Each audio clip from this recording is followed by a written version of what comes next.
الحمدللہ وکفا وسلام علی عبادہ الذین اصطفیٰ اما بعد۔ حضرت عبید اللہ بن محمد بن عائشہ کہتے ہیں رحمہ اللہ تعالی کہ ایک دفعہ حضرت علی کرم اللہ وجہہ کے پاس ایک شخص آیا اور آ کر سوال کیا کہ بھوکا ہوں، پریشان ہوں، روٹی ضرورت ہے، اپنی پریشانی بیان کی۔ حضرت علی رضی اللہ تعالی عنہ نے اپنے بیٹوں میں سے حضرت حسن یا حضرت حسین سے فرمایا کہ آپ جاؤ اپنی والدہ سے کہو کہ جو رقم میں نے آپ کے پاس رکھوائی تھی 6 درہم، ان میں سے 1 درہم سائل کو دینا چاہتا ہوں، وہ مجھے دے دیں۔ بیٹا واپس آیا اور آ کر عرض کیا کہ امی جان کہہ رہی ہیں کہ وہ تو آپ نے روٹی کے لیے، آٹے کے لیے رکھوائے تھے، آپ کو اگر وہ دے دیں تو پھر آٹے کے لیے کیا بنے گا؟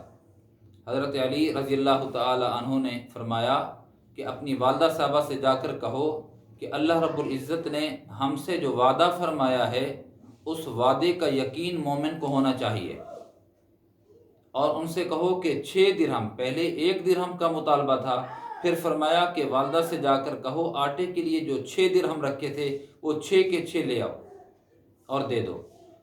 بیٹا گیا اور ماں سے جا کر یہی والد صاحب کا جو سوال ہے، وہ جو بیان ہے وہ پیش کیا، اور اس کے بعد 6 درہم لے کر والد صاحب کی خدمت میں پیش کر دیے۔ حضرت علی رضی اللہ تعالی عنہ نے 6 کے 6 درہم اس سائل کو دے دیے۔ ابھی وہ مجلس لگی ہوئی تھی، اچانک ایک شخص آیا جو اونٹ بیچنا چاہ رہا تھا۔ حضرت علی رضی اللہ تعالیٰ عنہ سے پوچھا کہ آپ اونٹ کتنے کا بیچتے ہیں؟ اس نے کہا کہ 140 درہم کا۔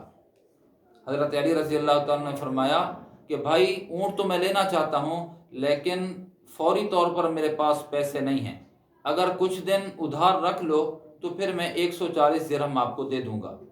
اس نے کہا کہ کوئی مسئلہ نہیں ہے، آپ رکھ لیں۔ وہیں پر اسی مجلس میں ساتھ ہی وہ اونٹ باندھ دیا گیا۔ ابھی وہ مجلس تبدیل نہیں ہوئی تھی، ایک اور شخص آیا، اس نے کہا کہ یہ اونٹ جو کھڑا ہے، ٹھہرا ہوا ہے، یہ خریدنا چاہتا ہوں، کس کا ہے؟ لوگوں نے بتایا کہ یہ علی رضی اللہ تعالیٰ عنہ کا ہے۔ حضرت علی رضی اللہ عنہ کے پاس وہ شخص پہنچا اور کہا کہ حضرت میں اونٹ لینا چاہتا ہوں آپ کا، کتنے کا ہے؟ بیچتے ہیں؟ حضرت نے فرمایا بیچتا ہوں، اور 200 درہم کا بیچتا ہوں، 200 درہم کا۔ اس نے کہا کہ یہ 200 درہم لیں اور اونٹ میرا۔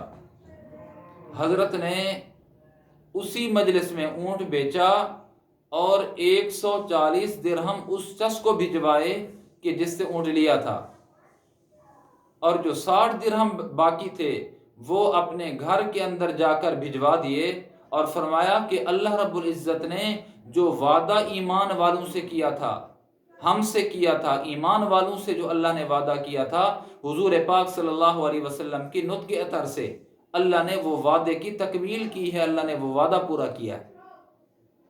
کیا وعدہ یہی ہے، من جاء بالحسنۃ فلہ عشر امثالھا، جو 1 لے کر آئے گا اللہ اس کو 10 عطا فرمائیں گے۔ ناظرین و سامعین، آج ہمارے یقینوں میں کمی ہے، ہمارے یقین تبدیل ہو چکے ہیں، ہمارے یقینوں کے اندر پختگی نہیں ہے۔ اگر یقینوں کے اندر پختگی آ جائے تو اللہ کا جو وعدہ پہلے اقوام کے ساتھ تھا، پہلے لوگوں کے ساتھ تھا، آج 14ویں 15ویں صدی کے اندر جو لوگ بستے ہیں، آباد ہیں، اللہ کا وہی وعدہ آج بھی ان لوگوں کے ساتھ ہے، یعنی ہمارے ساتھ آج بھی اللہ کا وہی وعدہ ہے، 1 2 10 لو۔ آج تو ہمارا مسئلہ یہ ہے کہ ہم دینے والے نہیں ہیں، ہم سب لینے والے ہیں، حقوق لینے والے ہیں، حقوق دینے والے نہیں ہیں۔ ہم صدقہ و خیرات لینے والے ہیں، صدقہ و خیرات دینے والے نہیں ہیں۔ ہم چاہتے ہیں کسی سے نکل آئے اور ہمیں ملے، کبھی ہم نے اس کی کوشش نہیں کی کہ میں کچھ دوں تاکہ اللہ رب العزت کے خزانوں سے مجھے کچھ ملے۔ آپ دینے والے بنو، پھر دیکھو کہ اللہ رب العزت کتنا دیتے ہیں، 1 کے بدلے میں 10 عطا فرماتے ہیں۔ بس یہی کہنا چاہتا ہوں، 1 دے دو اور اللہ کے خزانوں سے 10 لے لو۔ وآخر دعوانا الحمدللہ رب العالمین۔